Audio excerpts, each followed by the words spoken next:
Kini kita akan simak sejumlah informasi terkini yang menjadi hot news alias berita terpopuler di situs cnbcindonesia.com. Informasi pertama, Menteri Koordinator Bidang Kemaritiman dan Investasi Luhut Binsar Panjaitan buka suara perihal pernyataan co-kapten Timnas Amin Thomas Lembong atau Tom Lembong tentang pembuat contekan dan pidato Presiden Joko Widodo.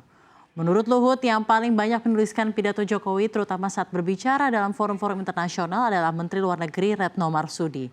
Menurut Luhut, menjadi penulis pidato presiden bukanlah sesuatu yang membuat orang itu menjadi hebat, sebab hal itu sudah menjadi tugas seseorang menteri atau pembantu presiden. Adapun dalam program Your Money Your Vote CNBC Indonesia edisi debat Cawapres 2024, Tom Lembong memang sempat merespon sebutan namanya tersebut yang sering disampaikan Gibran Rakabuming Raka selama debat. Ia menganggap Gibran tengah rindu padanya karena dulu saat masih di pemerintahan sering membantu ayahnya yakni Presiden Joko Widodo untuk pidato. Anda jangan GR juga bilang kasih note kepada ayahnya Mas Gibran.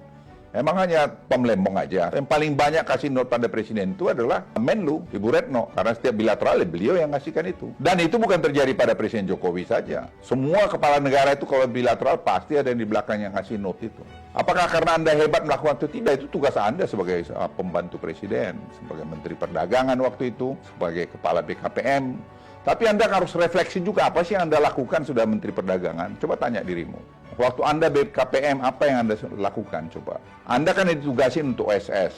Saya ingat betul itu, bagaimana Anda curhat ke saya. Tapi itu kan sampai Anda meninggalkan kabinet tidak pernah selesai. Sekarang kami yang menyelesaikan itu. Online single submission itu, yang sudah digadang-gadang bakal selesai begini, begono, dan segala macam.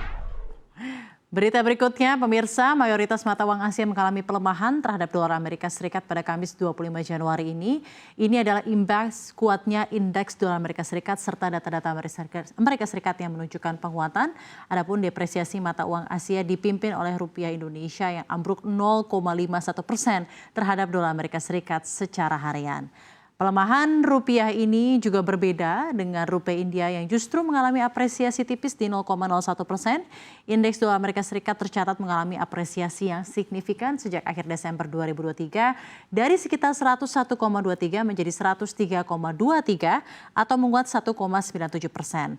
Alhasil tekanan terhadap mata uang lainnya termasuk mata uang Asia terjadi. Dan tidak sampai di situ, data ekonomi Amerika Serikat juga mengalami kenaikan baik dari sisi inflasi hingga Purchasing Managers Index atau PMI Amerika Serikat.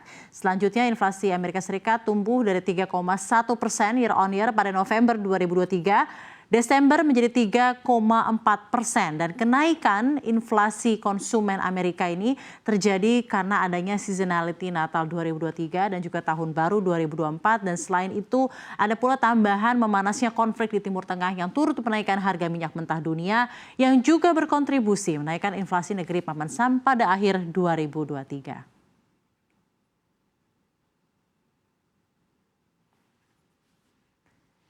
Nah, informasi terpopuler lainnya, saham Indonesia yang dijuluki Warren Buffett-nya Indonesia atau Lo Keng Hong terang-terangan mengatakan menyimpan uang di bank akan membuat investor perlahan-lahan jatuh miskin. Kenapa nih?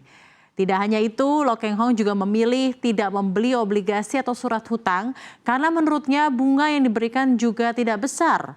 Lo Keng Hong hanya tertarik membeli saham karena terbukti membuatnya kaya dan memiliki harta ratusan miliar.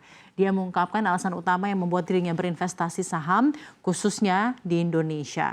Menurutnya, bursa saham Indonesia menawarkan imbal hasil tertinggi, bahkan bila dibandingkan dengan bursa saham utama di negara lain. Namun hingga saat ini hampir 99% masyarakat Indonesia tidak percaya kalau investasi saham adalah pilihan terbaik. Masyarakat lebih menempatkan uang di bank atau dibelikan properti dibanding membeli saham. Kita akan beralih juga untuk melihat informasi atau sorotan lainnya dari CNBC Indonesia, kali ini dari mancanegara. Aksi serangan Israel ke wilayah Gaza Palestina terus menjadi sorotan. Terbaru, Israel meluncurkan serangan ke kamp pengungsi yang dimiliki PBB dan memicu beberapa orang tewas. Badan Bantuan dan Pekerjaan PBB untuk Pengungsi Palestina atau UNRWA mengatakan serangan itu mengenai sebuah lokasi di mana 800 orang mengungsi. Lokasi itu berada di Khan Yunis, kota selatan Gaza yang saat ini digempur oleh Israel. UNRWA melaporkan 2 peluru tank menghantam gedung, kini 9 orang tewas dan 75 orang terluka. Pusat pelatihan yang menampung keluarga pengungsi pun telah terbakar tak lama setelah serangan itu terjadi. Insiden tersebut kemungkinan besar menimbulkan korban massal dan juru bicara UNRWA Adnan Abu Hasna yang berbasis di Rafah mengatakan bahwa PBB telah berusaha mengirim ambulans ke lokasi tersebut dengan berkoordinasi dengan tentara Israel, namun tidak ada peringatan yang dikeluarkan oleh militer Israel sebelum serangan itu terjadi. Ia bahkan belum dapat mengakses kompleks tersebut selama 48 jam terakhir karena kehadiran tank Israel di daerah tersebut, dan Adnan juga menekankan situasi di sana sangat-sangat berbahaya. Rasa muak dan kecaman atas serangan Israel ke tempat pengungsian PBB ini pun beredar di seluruh dunia. Komisaris Eropa untuk Manajemen Krisis Janez Lenarčič mengatakan Israel tidak seharusnya menjadikan warga sipil sebagai targetnya, bahkan juga menyerang tempat pengungsian.